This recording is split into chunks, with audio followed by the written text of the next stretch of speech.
মাগো মা আজ যাবে আনে আর বাইয়ে কর আর বাইয়ে আইবো হাতে কন্দায় আইছে হাতের কোন বন্ধুর বাসা তোমার বাইয়ে আইছে আরে 11টা বাজে বাইয়ে কর বই নাই তোর বাসা তাই ওমা কি রুম তো বাই তুই কিয়া খাইবি একানা কসা বাইয়ে কয় আনলে থাকলে দেশি মরক রান্দা গরু গোস্ত টোস্ত কিছু খাইতার না দোয়াই ফিরিতে একারে কক মরগি গেছিল বড্ডা একারে দেশি মরগের মতন বুঝছেনি আর তার সাথে দেশি মরগ এনে নেই তো একারে কক মরগি তারে বাইলে রান্ধি লেছি দোয়াই ইলিশ মাছরে ভাজি করি লেছি বাইলে একারে হেস টেস দি দোয়াই বাইয়ে একারে কচু শাক ভাজি খাই বাইলে একারে ইলিশ মাছের মাথা দি কচু শাক ভাজি করে লিছি আহানে আর বাইগে আইবো বাইয়ে এতদিন হরে বাই আইবো কর বাই আরে আগে না কব বই নাই তোর বাসায় যামু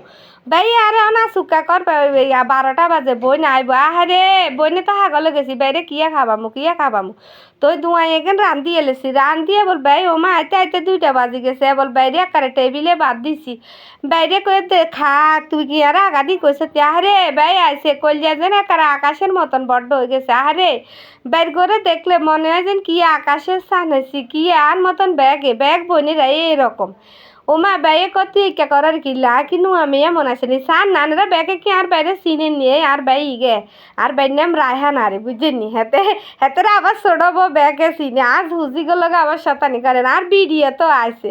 এবার বাইর লগে শতানি করি বাইয়ে কয় বাইরে জিয়ান হাদি হিয়ান খাইতো না বাইয়ে কয় আয় খালি মরক খামো এবার বাইরে জিয়ান খাট বাইর পছন্দ মতে কলজা টলজা বেগেন বাঁচি দি